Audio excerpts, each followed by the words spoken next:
All right, hello, ladies and gents, and welcome to the Q&A of ZenAku. He's posted on the Instagram. You've posted his questions, and now we're going to answer some of them in more detail than others because, some are better than others. It's just the way it is.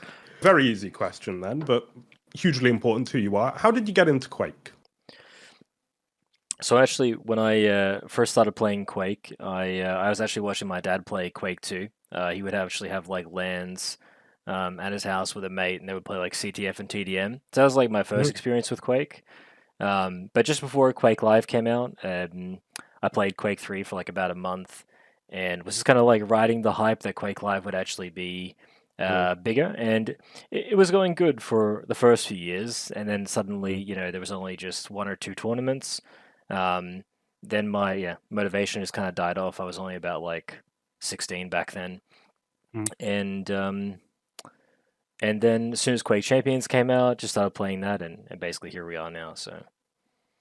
Here we are. What, 4, 5 years later? It feels like yesterday that game came out to me. But yeah, here we are. Especially because so many people in the scene have been in, like you say, Quake 2, Quake 3. It's been a long time. Mm. Um, so let's keep it on the topic of Quake though, and we'll go to a nice one, and that's what has been your happiest moment in QC so far? Uh, I think happiest moments so far probably would have been the top four at Iron Fist. I think just like that environment, well, being at LAN after so long.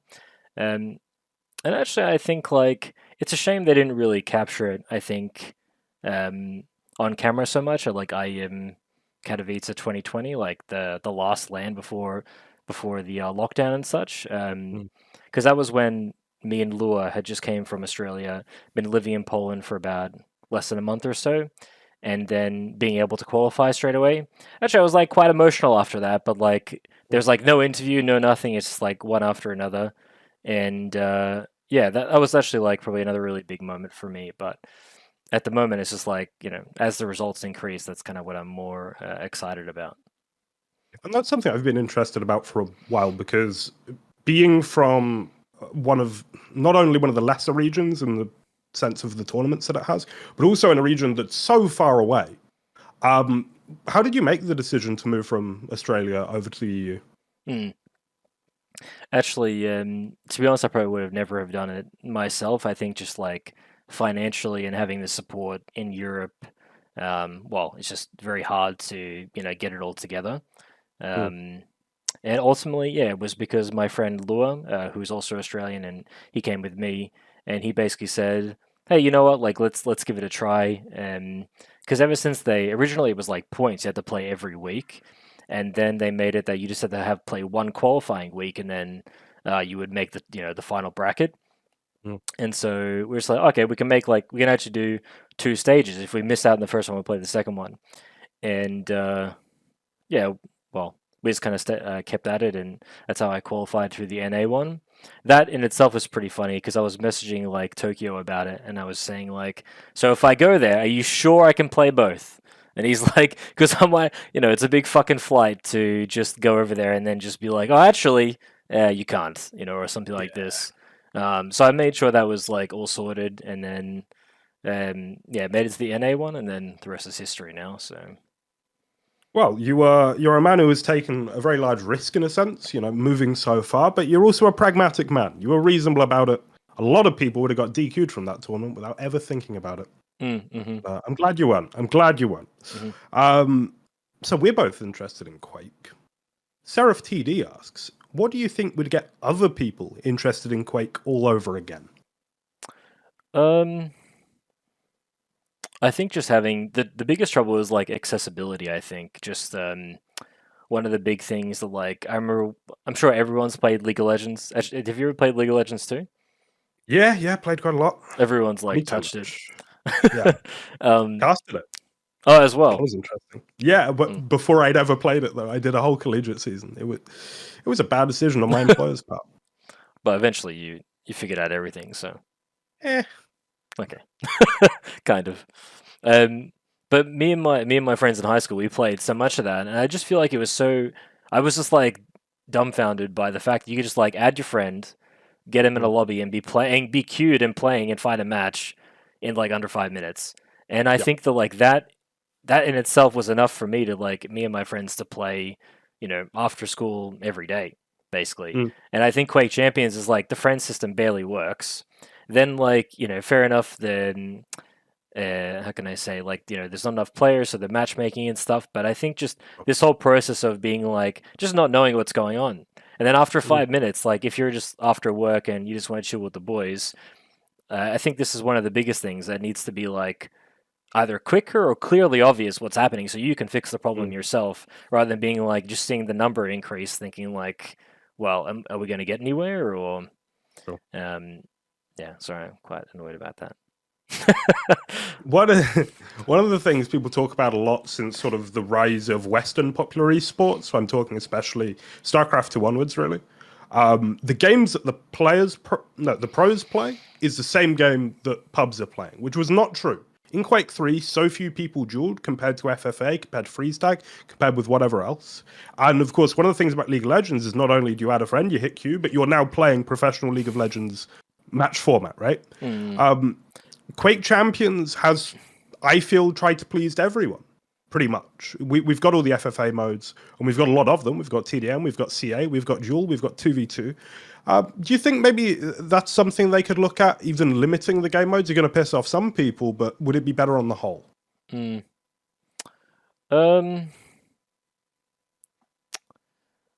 think definitely limiting the game modes would increase, funneling all the players into one area. But I think exactly like as you said, like even just like how it was in Quake Live, where if you wanted to duel, you can do it, and there's like a really deep competitive scene there. But even have like having the modes where you can like actually play, and funnily enough, have fun with Quake. A lot of the time when you play Duel, I mean, I don't know. I don't think it's necessarily fun to lose. If you say it's fun to lose, it's probably something not quite right, I think. But like, it's what's that? Have you watched Rafa's stream recently? He's not too impressed. But yeah, it's like having fun with the actual fundamentals of the game, right? And I think that's one of the core things about it. Yeah, absolutely. And it's I think that's a good bridge point to talk about how a lot of people play Quake Duel, which isn't so much having fun, it's sort of this pursuit of excellence and self-improvement. So I'm going to go to our good friend, Rob Core V. He asks, how to improve in Duel with limited time. So let's say you have about 2 hours during the week in the evening, when the brain is already fried from a full work day, plus about 2 hours at the weekend. Just asking for a friend, he adds. Well, Rob, I appreciate the question. How can I say? I think I think one of the things when you're actually developing at something, it really is that like focus or attention really is like a resource or an asset. So if you're like working and you're wanting to improve a Duel, it's pretty hard, especially because like Quake is such a like a there's so many different factors that are happening all the time. There could be like the server, the game, the champions, the person you're playing, how you're feeling, like so I guess just if you only have that amount of time, is that, well, the first thing I would say is like give yourself a break, because when you first realize, like when you're trying to force yourself too much and try to get too much out of yourself, you're going to get even less. So it's maybe just like trying to understand, okay, this is what I can manage right now, and this is what this is how far you're going to get, because unfortunately, if you really want to focus at it, you do have to take the specific time. And I guess the second thing I would say is like just how can I say? It's either just like focus that it's the only thing you're doing, like don't be distracted by anything else. That's like a really big one. It's like the only thing you're trying to achieve. Yeah, I think it's just mainly like not getting too frustrated with yourself.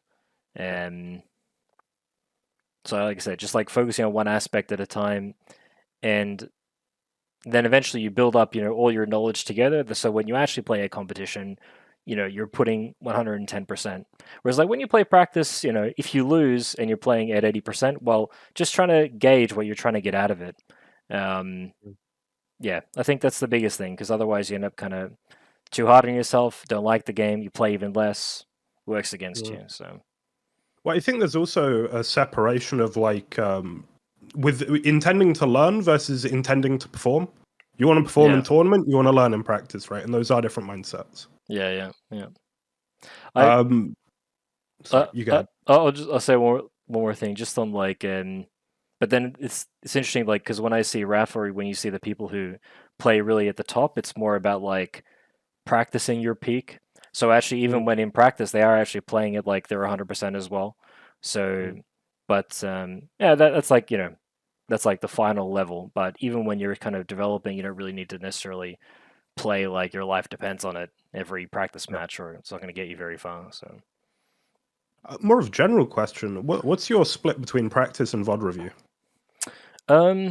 Before I was doing more VOD review, but now I think it's just I'd say it's probably like 70% playing, 30% VOD review. And mainly because I think that like trying to actually get the true feeling of like how to play, or like what that feels like in game.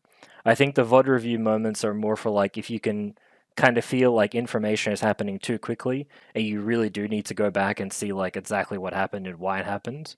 I think it comes and goes. Sometimes you do more VOD review, sometimes you play more. I think at the moment with like QuakeCon coming up, it's more about like being, playing at your 100%. And I just think that like VOD review is not going to, it's not going to give you hours in the seat. You know what I mean? That's what you need to have. So. Yeah, I think especially from my perspective as a much lower level dueler, I've found VOD review, even for me, it's like it's got decreasingly important to me. It's like at the beginning it was everything, and now that you can process in the real time, less so. And I think obviously if someone who is right near the top like you, even less so. And that brings us on to our next question.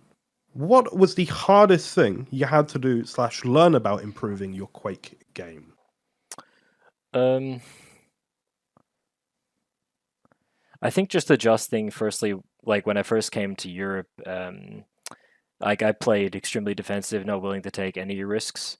And I think just like, well, I think it was very quickly to learn because I just wasn't winning any games. Or like, if I was winning games, it would be like, I would have to do something crazy. The other guy would have to walk into like 3 rockets, and I would retake control this way.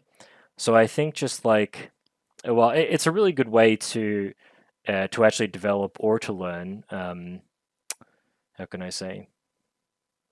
Because you're what's that?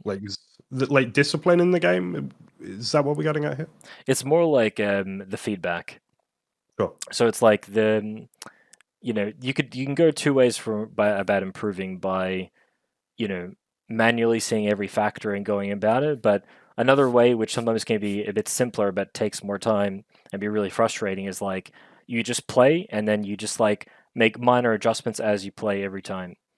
And you'll notice that because, well, you just won't be winning any games if you're constantly losing, right? And then eventually you'll keep making minor adjustments until you kind of like piece it all together. That's at least how one of the main ways that I had done it. So yeah, well, the other thing people all want to hear about. In fact, the vast majority of these questions, I mean, a lot of them are just thirsting after you, but a lot of them are genuine questions about the gym. So all right, you go to the gym. Yeah. How long have you been training? I've probably been training seriously since I was about 21. So 7 years now. And when I first started, I was going like I shoot, like 5-6 days a week. But that's because I just had nothing else to do. So so it was kind of like, well, People do not have that attitude. There are a lot of people sitting at home, no job, no education. They're not going to the gym. Believe you me. But the funny thing is like I would say if anybody's really trying to get motivated, I mean, you shouldn't abuse caffeine, but I'm telling you, if you do like a shot of pre-workout, you have no choice. Your body just says you're gonna have to move, or it's gonna make you move. But then progressively, as I've gotten older and like taken Quake more seriously, it's hard to train as much as the intensity that I'd like because you're just fatigued all the time. Sure. So now you have to be smart with it, where it's like the perfect amount of how to keep your body in a good shape, but then to make sure that you're playing, if you're practicing at your 100%, because that's your main goal. You're not trying to be Yeah. professional bodybuilder. So Yeah, I mean, because you're focused on this one goal, and it's sort of an executive function, I think is the term. Is like there is a limit of how much you can force yourself to do something that you don't impulsively want to do. And a lot of people, I think, overdo it in gym, in video games, and whatever, just pushing past that limit. yeah, And you've got to find that limit. You've got to push it a little bit, but you're going to break yourself in a sense. yeah. Yeah, I mean, if you're playing and you're raging, if you're in the gym and you're hurting yourself, it's not going to be good. But let's say someone out there is a healthy boy or girl, and they're going about the gym healthily, but they don't know where to start. ZenAku, what should they do? Well, two things you could do is you could just watch videos on it and just like see, get motivation that way. But a part of the reason why actually I kind of discovered how to get better in the gym is because I was just in there like 4 or 5 days a week for an hour a day at least, and I would just be looking at people. And I'd be like, "Oh, that's dumb," or I'd just be like, or I could just see that, oh, the dudes that were huge, they were all doing squats, bench, deadlift, or and it's like, and then eventually, I'd say, I would either sometimes I would just straight up ask them, I'd be like, "Hey, man, can you?"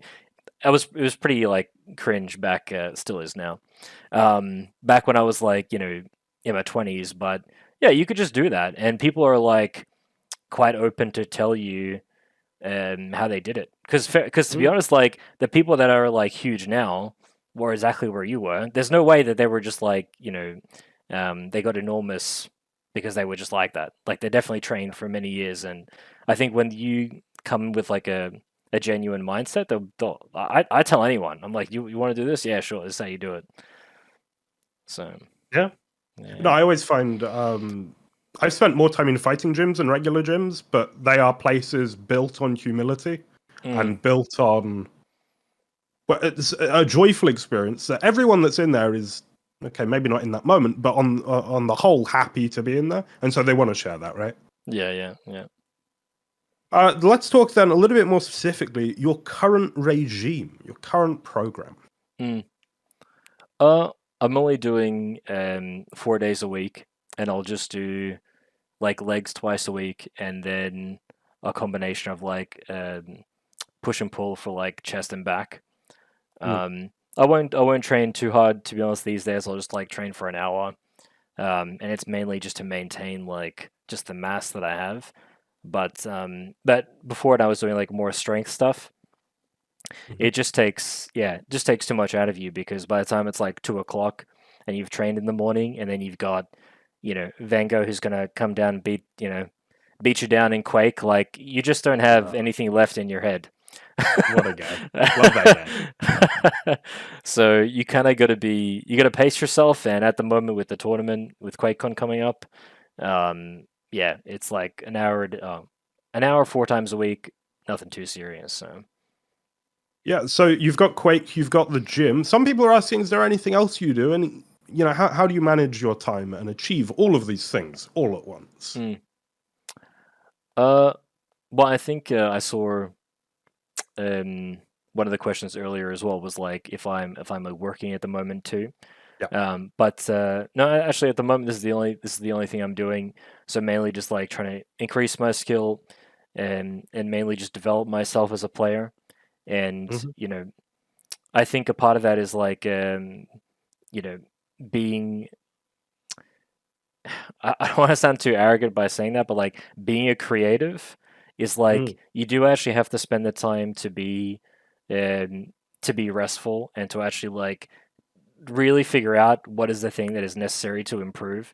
Because if you just like slam at games, and I know because I also slammed heaps of games, that it just doesn't get you. This doesn't get you the next step that you need. Sometimes it's like you just need like a 5-degree turn this way, and you've landed it. So I'm more trying to figure out those moments.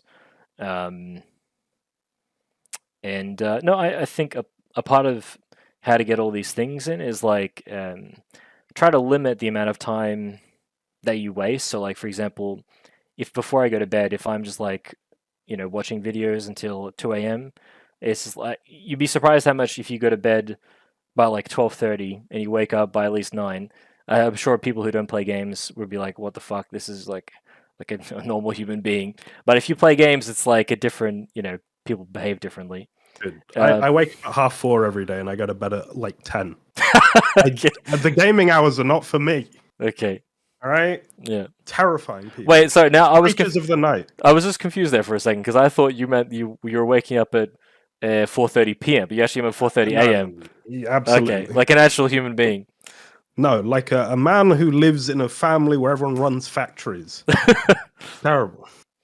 Waking up early is really good anyway, but it is. That's nice. It is. No, but I think just having a good schedule and see what the interesting thing is, like for people who play video games, it's like counterintuitive because they they're all about just like having fun, just playing, it's whatever, but I feel like true success actually is like in the management, in the hours in the game, in the focus.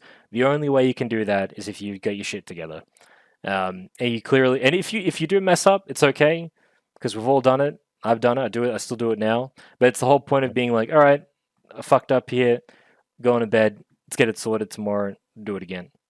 Accountability, people. Yeah. Accountability. Speaking of, we've got a question from an incredibly handsome man. Really handsome. He asks, "What has been your hardest loss in Quake Champions?" Hardest loss. Hardest loss. It could be quite recent. Could be. Could be a long time ago. Probably more quite recent though, I think. I would say, the last time I played Rafa, I think we played online, and actually, I know that. We also talked. Yeah, now you've got me, you motherfucker. Well, the only thing I can say is we have to rematch it again. But the thing is, we won't rematch until like another few organ grinders. Okay, mate, that's okay. We're gonna have to skip. Yeah, edit that one out.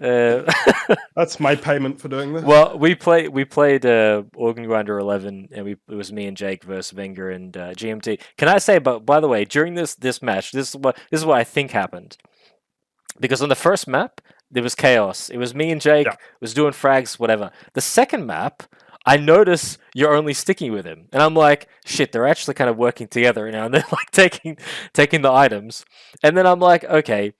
And I think I should have said to Jake, like, we need to focus a bit more because we're going to lose this shit. And then by the third map, like, Wenger's on Slash. He's warmed up. Yeah, warmed up. That boy's insane. He got the quad a few times, and I was like, okay, this is actually... And actually, Jake was soul lag, so he was getting shotgunned to shit. Yeah. And, anyway. Yeah, I was playing Anarchy. I was just fucking running away. Injecting and just not feeding frags. That was smart. I mean, to be fair, it was a smart idea, so... Yeah, well, so we just we realized that I can't shoot people and Wenger can, so I'm gonna time the items. Okay. Whereas you and Jake were probably talking about deadlifts, so whey protein. I don't know. Something irrelevant. Yeah. Yeah. Well, that was my silly question that I got in for me. That's fine. All right, this has been the Q&A with ZenAku. Thank you so much for everyone for putting your questions in. We do hope you both enjoyed this and found it very informative. I'll let the man himself finish this up. ZenAku. Okay, guys, thanks again for all the questions, and GMT, thank you for your time as well, and always being very good.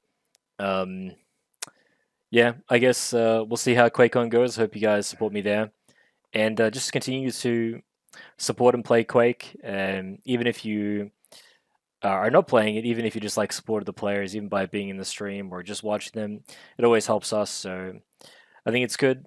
Thanks again, and we'll see you boys soon. Cool. Let's go back to it then. Final one. The source. What is the source? The secret source. Maybe we could say it's the I'm not funny enough, Jake. I mean, oh my god, GMT. No, I keep this in the video.